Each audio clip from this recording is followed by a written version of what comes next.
Go ahead first.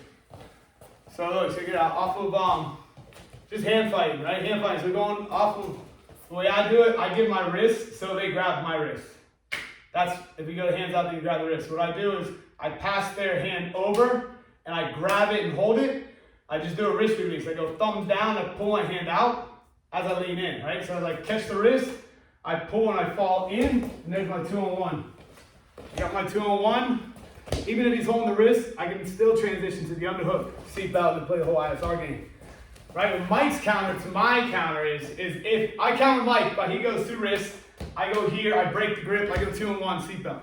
What Mike does, I counter Mike, he arm drags that side.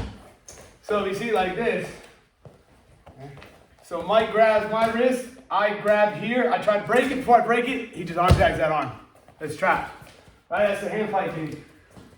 The other one, Metzger, working Metzger Series. Again, off the Metzger Series, you got the body lock or the Polish, but the Greg Nelson talks about it a lot, is getting high in the underhook, and you want to torque him down. So I want to pull his head diagonally, his head and shoulders down this way as I move myself away. And as I move myself away, it's going to put the weight on this leg. So I'm going to get high, I'm going to step away, diagonally pull him down, and the weight goes there. This leg, the weight's off of, right? So then that's where we're going to block the hip. Instead of doing what I'm doing, using the shoulder, Mike's using more of a stronger muscle, and then working like a tricep extension, cupping the thigh, which is a little bit more powerful feeling. So if I go here, I'm going to pull him down diagonally, step the leg back, and block the falling leg. So I'm here, I'm just looking to spin. I'll bounce my one leg. Give him more power, I want to try to get him down, I just keep going through with it. So it'll be a pull step block, and just keep going with them. Run them all the way down. That's the Metzger. On top of that, so if that fails, which more likely would on somebody who can sit their hips back and have basic balance, versus somebody that doesn't know his own body, he'll go down with that one. But if somebody has any idea of wrestling and base, they're gonna just sit their hips back. So as I get that pull and I fail, he got heavy, I'm gonna look to try to take a giant step. Mike's shows them too, so you got a better idea of it. I'm gonna step through, try to get the knee to the tailbone, shift my weight forward, and look away. I'm here, looking away on it. So my understanding of it, if I go here, if it fails, he sits back, I'm gonna step around, get to the side, connect my hands. The important part is right now, if he has a strong underhook, he can take me over. So the important thing to do is when you step, you're actually bringing his elbow down with you. You're going here. That's what it is. Black knee blocked. You're just going to sit down and look away.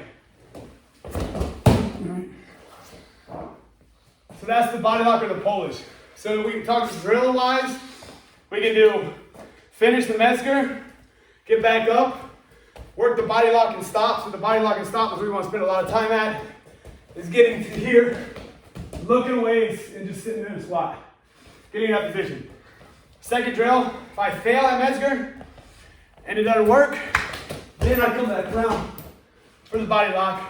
Third way, we'll finish the Metzger down, finish the body lock down.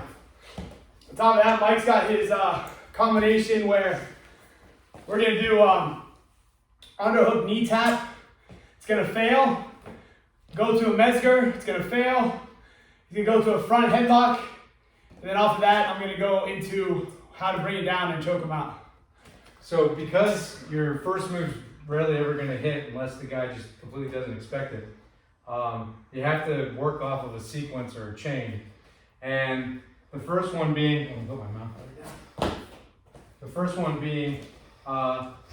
typically in an over-under position, guys are moving around back and forth. You might even have an ability to do what's called a knee block. Knee block being you use your underhook to bring the guy this way and block his knee, try to take him down that way. So what I was coming up with is faking that. In other words, going like I'm going for it. He immediately kicks his leg back. At this point, now I have a Metzger opportunity where I cup the leg either this way or this way, and I pull the lat down. There it is right there. He's a big guy, he's probably not going to fall from that, so you got to think about the next thing. So what happens next for this way? What happens next? I go for this, kicks his leg back. I go for the Metzger. He doesn't fall, right? He doesn't fall, but it stumbles him a little bit. So kick your leg back. It stumbles him a little bit. Now I'm here. My head's this way now, my weight's on this side. His whole body's sagged down. So I have an opportunity for a front headlock. I just grab the back of his head and stuff it. And here I am with the front headlock. It's a nice little sequence. The first move isn't going to work. The Metzger's going to set him off balance, and then you got a front headlock. Or if any of them work, then you got a takedown. So going off of that, where I'm gonna bring it to the ground and finish with the choke, right? So if we're going off knee tap, my understanding of it, how he's doing it, is we're getting high in that underhook. I'm gonna tap that leg. So I want to shift his body this way. So one way what I'm learning is shifting my feet. Grant's might be wrong, so going off what I'm doing. So whatever he said, go with that one. So if I go here, shuffle my feet, I hike and I try. Okay? Now, that's if he knows base, he's gonna kick it out like a kickstand. Boom. That's where I'm pretty fucked. Where I can't finish it. So, going with that in mind, I get him going, he kicks back. We go with that Metzger, I get the high underhook. I'm gonna cup the knee, start going. Boom. He keeps his balance, head's on this side. I'm gonna grab by the ear and I'm gonna pull it over. Boom. Here. Okay? When I get to here, I'm gonna bring past his arm, I'm gonna grab his tricep, which I control here. Gable grip, whatever. But on my good side, if I get that spot and I get that arm, that tricep, then we're gonna just pull him down. We stop him down towards his knees, pull, pull, pull till he's down. Okay, now I'm gonna circle to the side. Yeah. I'm gonna circle to the side where this knee goes between the elbow and the knee. So I'm gonna go here, boom. No, right? No, this one. Sorry. This knee. This inside needs to get in there. So I'm going here, knee in between. So I'm blocking his elbow come back to the knee. Now circle around so they see. Yeah. So I'm right here.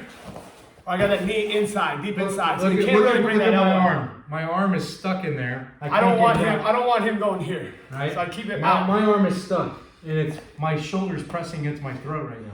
And I have that tricep. So I'm here through. I got the tricep. I connect my hand. Okay, I get my grip.